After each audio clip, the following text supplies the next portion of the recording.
बच्चों हमने यहाँ पर एक संख्या लिखा 64। 64 को ना छोटे छोटे टुकड़ों में तोड़ दीजिए। जब 64 को आप छोटे छोटे टुकड़ों में तोड़ेंगे तो क्या आप बताइए इसके छोटे छोटे टुकड़ों को हम कैसे लिख सकते हैं? क्या इस प्रकार लिख सकते हैं? 2 गुने 2 गुने 2 गुने 2 गुने 2 यानी 2 दूना 4, दूना 8, दूना 16, दूना 32 और गुने 2 यानी 64। ये 64 को हमने छोटे छोटे खंडों में क्या कर दिया? तोड़ दिया। उसी प्रकार से आप कोई एक और संख्या लिखिए, मान लिया जाए 81। तो क्या 81 को जो हम छोटे छोटे टुकड़ों में तोड़ेंगे तो हम छोटे छोटे टुकड़ों में तोड़ने के बाद क्या हम ऐसे लिख सकते हैं 81 को? 3 गुने 3 गुने 3 गुने 3 यानी 3 तिया 9 तिया 27 तिया 81। यस और नो? तो यहाँ पर बच्चे अगर मुझसे या आपसे अगर कहा जाए कि 64 लिखिए, एक संख्या लिखिए 64, आप फट से लिख देंगे। अगर आपसे कहा जाए 81 लिखिए तो आप भी फट से लिख देंगे 81, चूंकि आप ये जान रहे हैं 64, 81 संख्याओं को लिखने के लिए। लेकिन अगर 64 को एक किसी दूसरे रूप में लिखने के लिए कहा जाए तो आप दूसरे रूप को कुछ इस रूप में लिख सकते हैं 2 into 2 into 2 into 2 into 2 into 2 यानी 2 को आपने कितनी बार लिखा?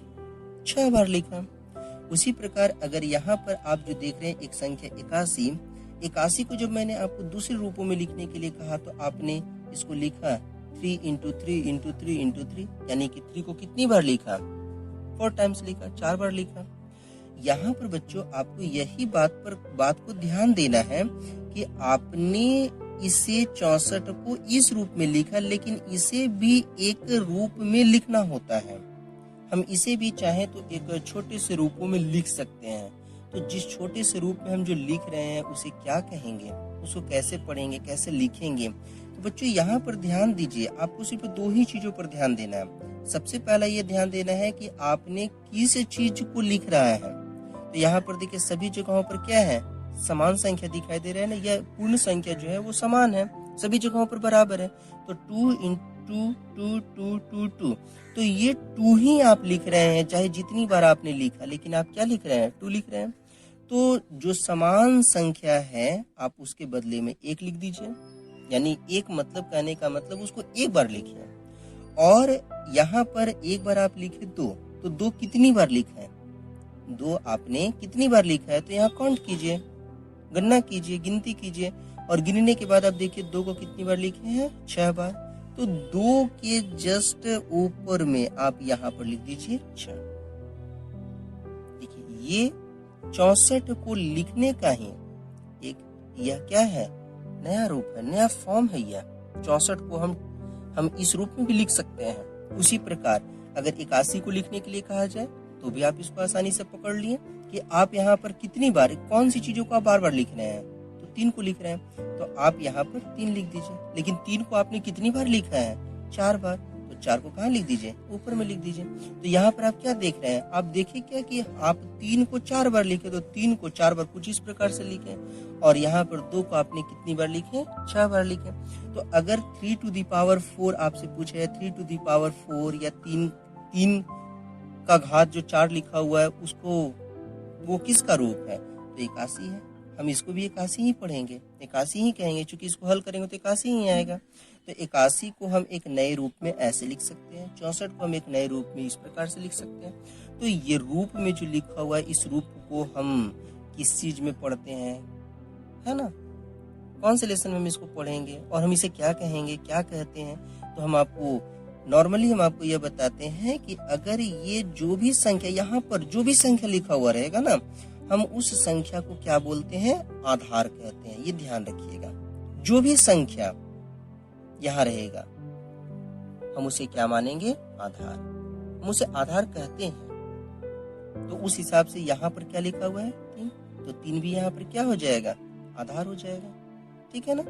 और जो ऊपर की जो संख्या जो आप देख रहे हैं, इस ऊपर वाली संख्या को हम क्या कहेंगे? घातांक कहेंगे। क्या कहेंगे? घातांक। तो यहाँ पर उस हिसाब से आप इस 4 को क्या कहेंगे? तो आप भी बोलेंगे कि हम इसे क्या पढ़ेंगे? घातांक कहेंगे। ठीक है ना? चलिए, तो इस तरीके से आप यहाँ पर एक नए शब्दों को देख रहे हैं, घातांक। ठीक है, आधार। तो आधार और घातांक के रूप में हम किसी भी संख्याओं को क्या करते हैं, प्रदर्शित कर रहे हैं। तो बच्चे यहाँ पर आप ध्यान देंगे कि हम कुछ इसी रूप वाली संख्याओं के बारे में, अगर इस रूप में अगर लिखा हुआ है तो इसको इस रूप में लिखना, या फिर इसको किसी अन्य रूप में, अगर ऐसे ऐसे आपके पास 2-4 और भी रूप दिए गए हैं, तो उन सभी संख्याओं को, इस घात वाली संख्याओं को आप कैसे हल करेंगे, हम इस लेसन में इन्हीं सभी चीजों के बारे में पढ़ेंगे। तो आपका आज का लेसन क्या रहा? आपका आज का लेसन है घातांक और घात। घातांक और घात। अब तो यहाँ से आप कंफर्म हो गए होंगे कि ये जो घातांक आप जो देख रहे हैं, इसी घातांक में कुछ इस प्रकार से हो सकता है घात और प्लस में अंक। तो क्या हो गया? घातांक।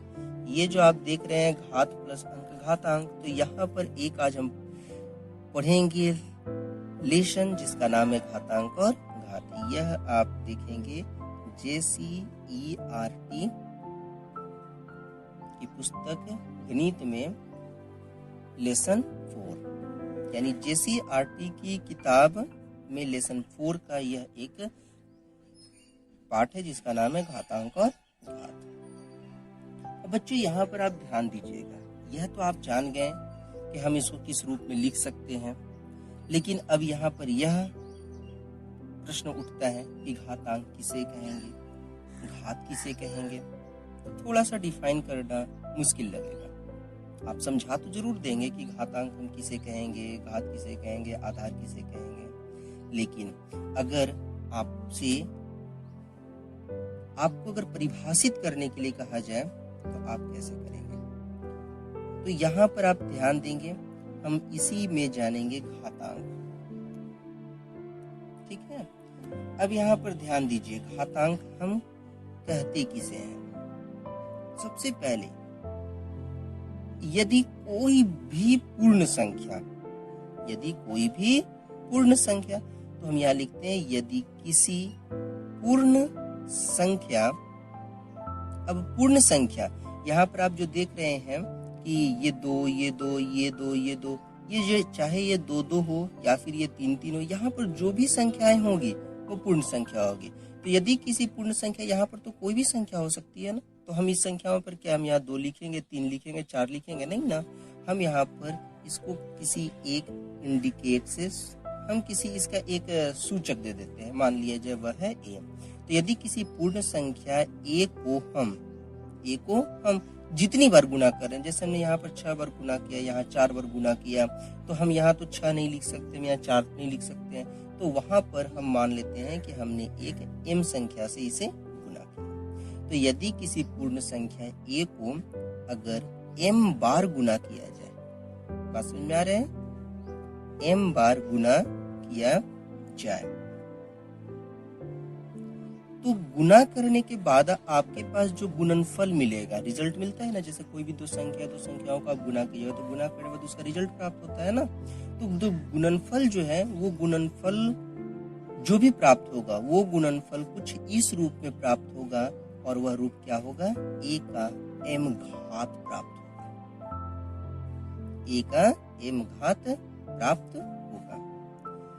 यहाँ तक तो आप बात समझ में आ गई कि आप यहाँ पर जो देखें कि a का घात m प्राप्त होगा, अर्थात 2 का घात 6, 3 का घात 4, कुछ इस तरह से आपको प्राप्त होगा, है ना।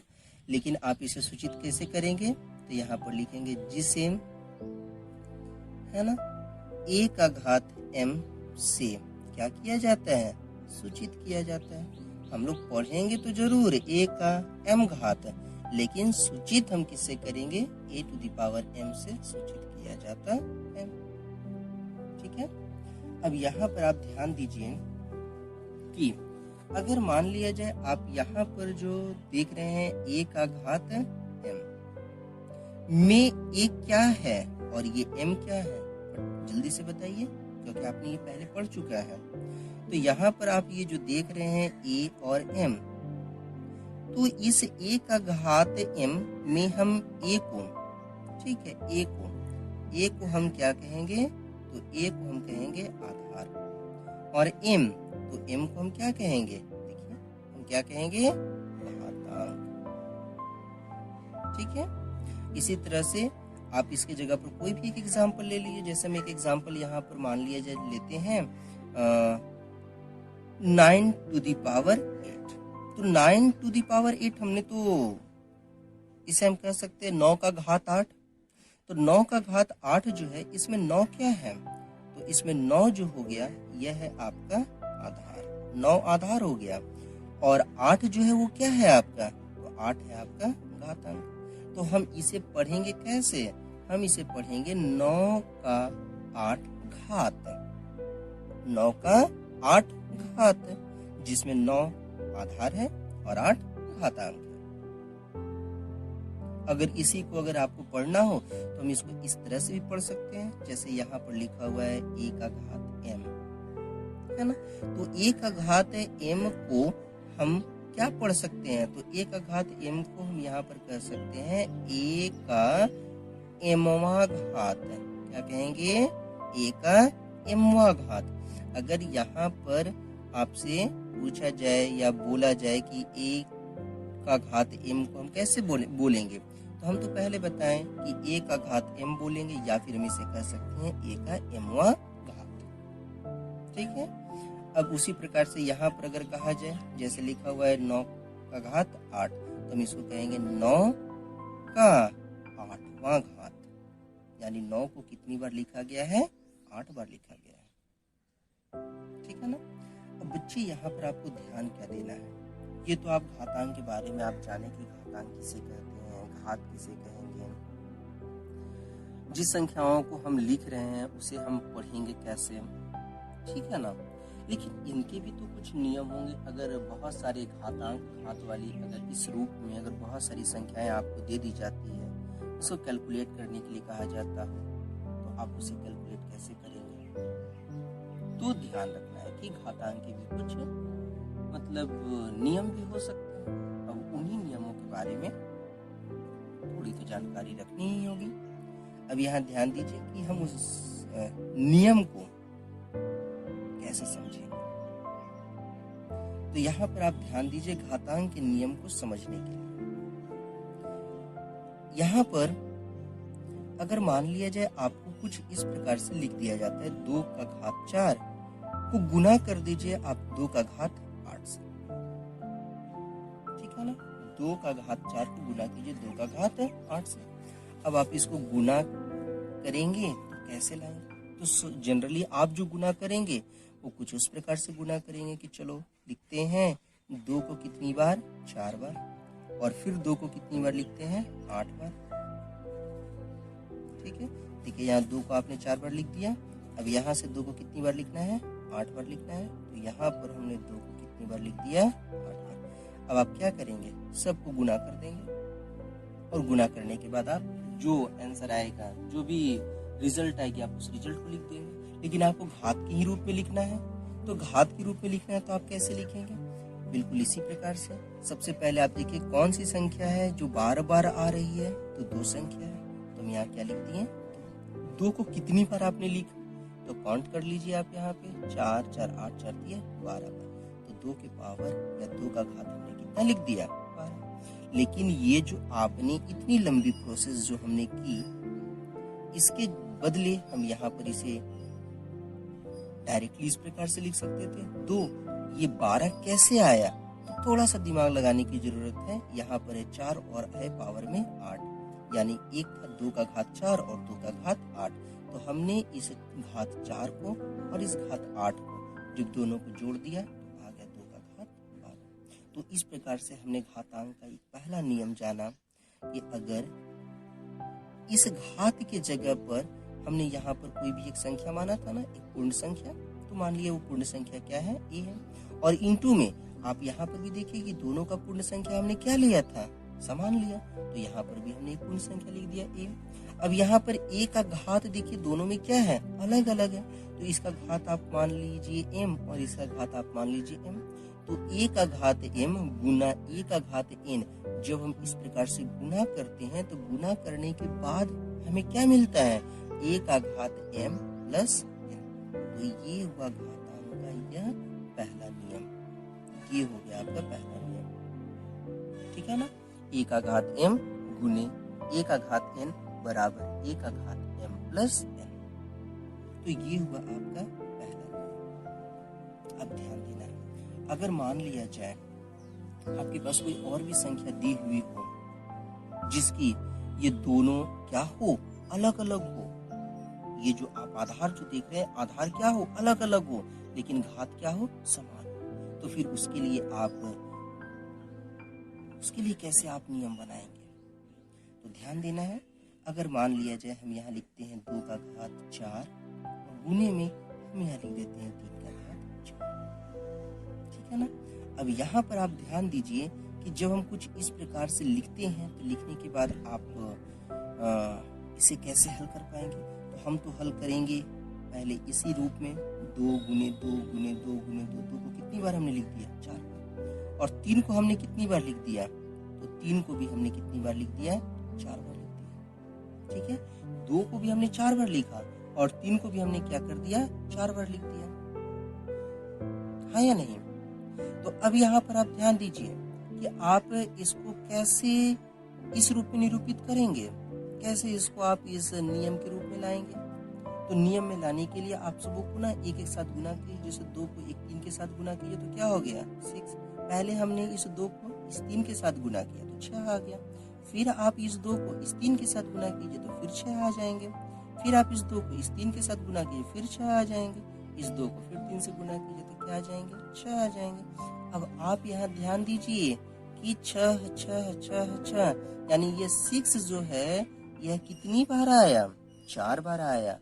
तो आप यहाँ पर थोड़ा सा अपने दिमाग को यहाँ पर लाइए और देखिए कि 2 का घात 4 गुने 3 का घात 4, क्या देखिए तो ये जो रिजल्ट जो आपको मिला है इन दोनों को गुना कर दिया गया है ना, और घात जो था जो दोनों में समान था वही घात ऊपर में लिख दिया गया, यानी कि कुछ इस प्रकार के रूप में आया 2 × 3 टू द पावर क्या, 4। यस और नो, यस। तो 2 × 6 उसके पावर में 4। तो बच्चों आप यहाँ ध्यान देंगे, यहाँ पर आप ध्यान देंगे कि यदि हम इसको इस रूप में लिखते हैं, जैसे ये देखिए दोनों का आधार क्या है, अलग अलग है, तो हम यहाँ दोनों को अलग अलग आधार मान लेते हैं। माना एक आधार A और एक आधार B, हमने दोनों को अलग अलग आधार माना, एक को A माना और दूसरे को क्या माना, B, और दोनों का घातांक क्या है, समान है। तो A का घात भी हमने मान लिया m और B का भी घात मान लिया m, यानी A का घात m गुने B का घात m बराबर में क्या हम इसे लिख सकते हैं, दोनों को गुना कर देना है, यानी A गुने B का घात क्या हो गया, तो ये हमारा हो गया आपका दूसरा नियम, ठीक है ना। तो ये हुआ आपका घातांक का दूसरा। अब बच्चे यहाँ पर आप ध्यान देंगे, इसके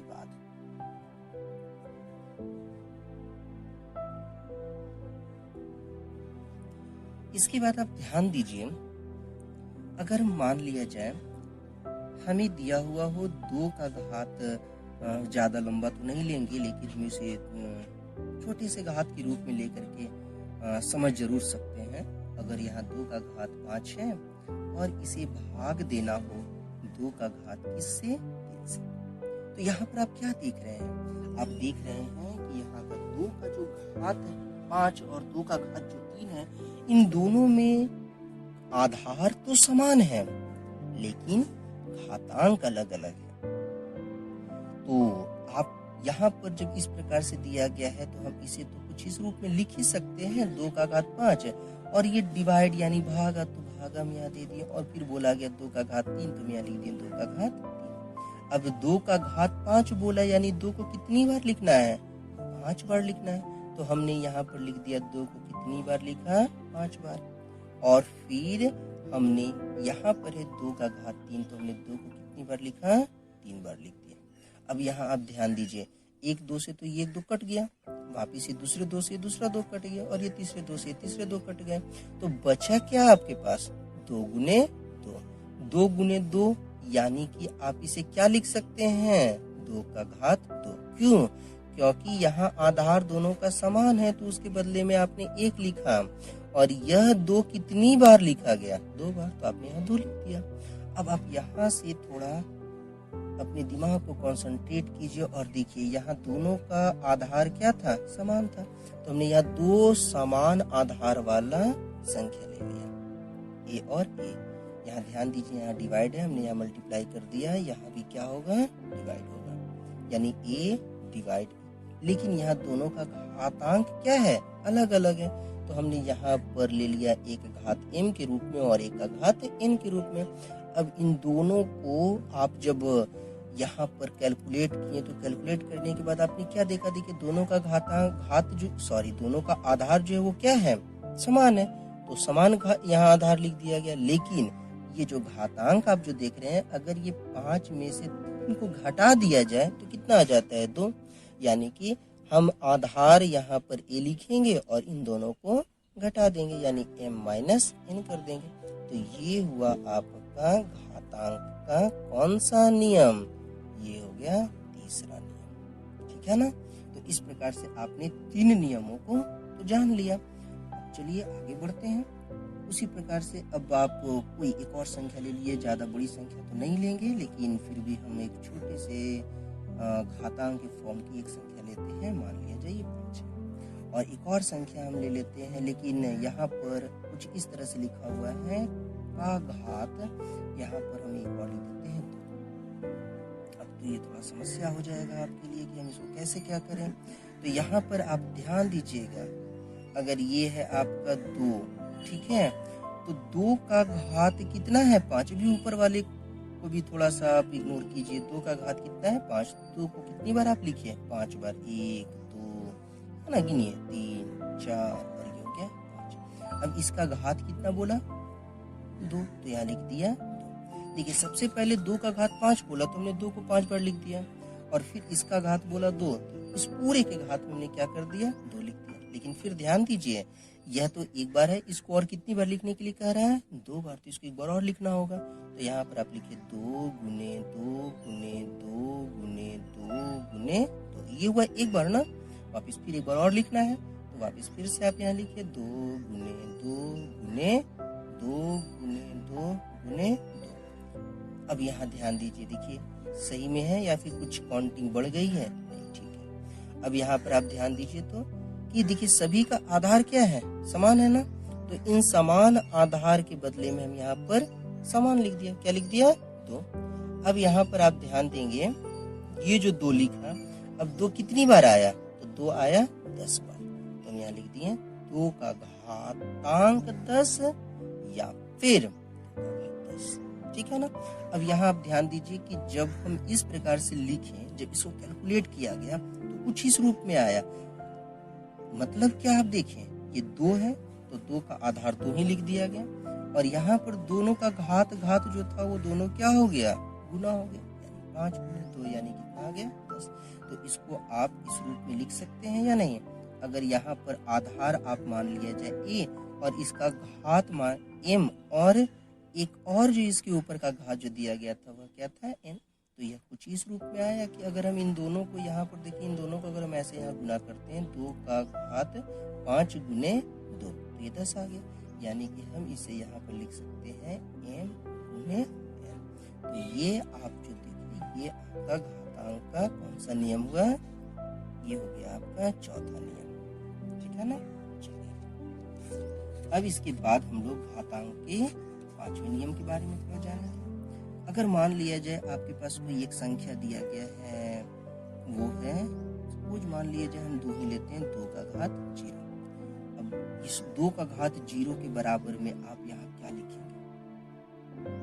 ये तो एक बहुत बड़ी समस्या है, लेकिन इस समस्या को आप यहाँ ध्यान दीजिए, कुछ अपने से यहाँ पर आप चूंकि इसका आधार तो 2 है लेकिन घातांक कितना है? 0 है। तो कोई भी संख्या लीजिए, अगर मान लीजिए हम यहाँ लेते हैं 5 में से 5 को घटा देते हैं, तो आप देखिए तो 5 में से 5 जाएगा तो क्या बचेगा? 0। यानी कि हम यही चीज है ना, 2 का 2 हो गया, 5 में से 5 गया तो क्या बचेगा? 0। यानी 2 का घातांक में आपने क्या लिखा? 5 माइनस 5। ठीक है। अब यहाँ पर आप थोड़ा ध्यान दीजिए तो कि जब इस रूप में होते हैं तो उसके लिए आपने यहाँ तीसरा नियम पढ़ा कि जब 2 का घात m माइनस एन या a का घात m माइनस एन के रूप में जब होता है तो उसका क्या होता है, उसका नियम होता है a का घात m भागा a का घात n।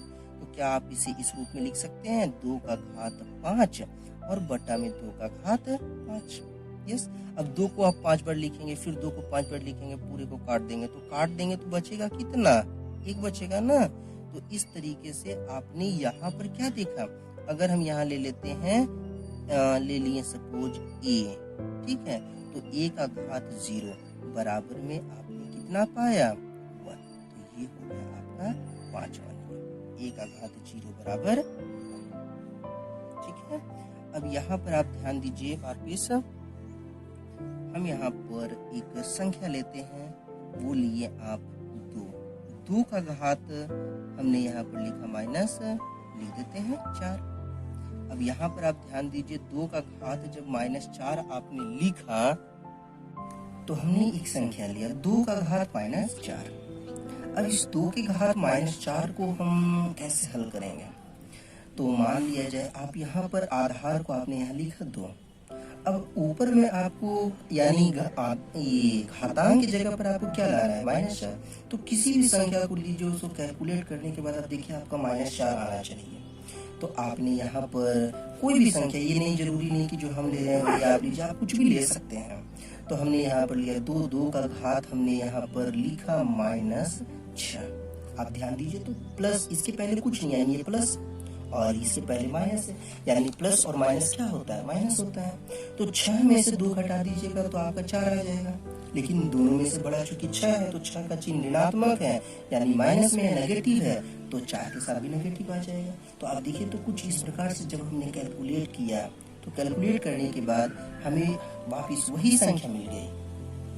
अब आप यहाँ ध्यान दीजिए कि हमने आपको पहले ही बताया कि जब कोई भी संख्या अगर वह 1 का घात m माइनस n के रूप का होता है, 1 का घात m माइनस n के रूप का होता है, तो हम उसे कुछ इस प्रकार से निरूपित कर सकते, डिनोट कर सकते हैं, या कुछ इसके कुछ ऐसे नियम होते हैं।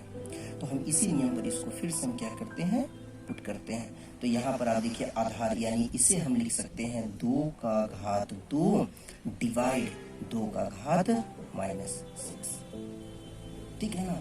अब यहाँ पर आप ध्यान दीजिए, सॉरी -6 नहीं, चूंकि ये तो यहाँ पर माइनस नहीं, ये तो प्लस में ही होगा ना, तो यहाँ पर हो गया आपका 6। अब आप कुछ इस प्रकार से इसको लिख सकते हैं, तो यहाँ पर हो गया 2 का घात 2 और डिवाइड में 2 का घात 6। अब आप इस फिर से आप क्या देखेंगे कि आप 2 को कितनी बार लिखेंगे, 2 बार, चूंकि आधार तो समान है लेकिन घातांक आपका 2 है, तो हम समान आधार वाली संख्याओं को 2 बार लिखेंगे। और उसी प्रकार यहाँ पर भी आधार आपके 2 है और उसके घातांक 6। तो यहाँ पर जो आप देख रहे हैं कि समान आधार वाली संख्याओं को हम कितनी बार लिखेंगे, तो इसके जितने घातांक हैं और घातांक इसके कितने हैं, 6 हैं, तो हम इसलिए इसे कितनी बार लिखेंगे, 6 बार लिखेंगे, यानी कि 2 गुने 2 गुने 2 गुने 2 गुने 2 और गुने 2। अब बच्चे आप यहाँ ध्यान दीजिए, 1 2 से तो ये 1 2 कट जाएंगे, फिर 1 2 से ये 1 2 कट जाएगा, तो आपके पास बचे क्या, आपके पास ऊपर में कुछ भी नहीं बचा, यानी कि 1 बच रहा है ऊपर में, चूंकि कटता है तो जब हम इसे काटते हैं तो 2 1 जा 2 2 1 जा 2 कुछ इस प्रकार से करते हैं ना, तो ऊपर में आ गए आपके 1 और नीचे में आप देखिए यहाँ पर चूंकि हमें मल्टीप्लाई करके तो लिखना नहीं, चूंकि मुझे घात के रूप में लिखना है ना, तो इस घात के रूप में जब लिखना है तो यहाँ पर आप देखिए कि इन सबों के आधार तो समान है, तो जब समान आधार है तो हम यहाँ पर क्या लिख दिए, 2। अब यहाँ ध्यान दीजिए कि 2 कितनी बार है, 4 बार है, तो हमने यहाँ लिख दिया 2 का घात 4।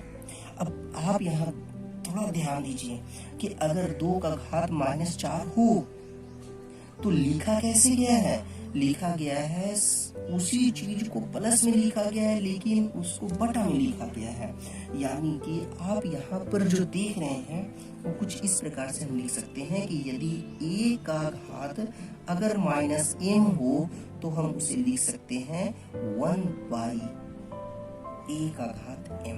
तो ये हो गया आपका कौन सा नियम, ये हो गया आपका 6वां नियम।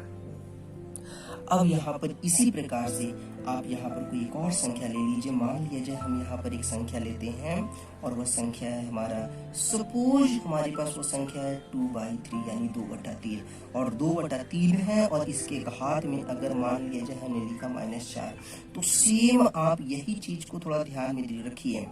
यहाँ पर ये जो आप देख रहे हैं 2 का घात -4, तो ये 2 का घात -4 इसके लिए अलग, 3 का घात -4 इसके लिए अलग, है ना। तो यहाँ पर ये जो आप देख रहे हैं ये -4 जो दिख रहा है, यहाँ पर हम इसे ऐसे लिख सकते हैं, ऐसे लिख सकते हैं, ध्यान दीजिएगा, 2 का घात -4 और बटा में 3 का घात -4। यहाँ पर आप ये जो देख रहे हैं ये दोनों को हम, चूंकि ये -4 दोनों के लिए, ये के लिए है, दोनों के लिए है, तो यहाँ पर से आप एक इसको भी आप लिख सकते हैं कुछ इस नियम के रूप में कि यदि a/b का घात अगर m हो या -m हो तो वह a का घात m और b का घात m यानी कि वो दोनों के लिए घात होता है। ये आप ध्यान रखेंगे। और इसी प्रकार से जब हम इसको आगे की ओर कैलकुलेट करेंगे तो आप यहाँ पर ध्यान देंगे कि चूंकि आप माइनस के रूप में पहले जान चुके हैं कि अगर माइनस में होता है तो बटा में चला जाता है, तो ये जब बटा में जाएगा तो ये 2 का पावर 4 कहाँ आ जाएगा, नीचे आ जाएगा ना। तो ये 2 का घात जो है नीचे आ जाएगा तो ये प्लस में हो जाएगा, और ये जो जब यानी ये जो 2 का घात -4 जो देख रहे हैं ये 2 का घात कहाँ चला जाएगा, नीचे, चूंकि 1/2 का घात ये 4 हो जाएगा, और ये 3 का घात -4 ये कहाँ चला जाएगा, ऊपर चला जाएगा, तो ये प्लस में हो जाएगा 3 का घात 4। तो इस प्रकार से आप जो देखे वो क्या देखे कि 3 का घात 4 और फिर आपका आ गया 2 का घात 4।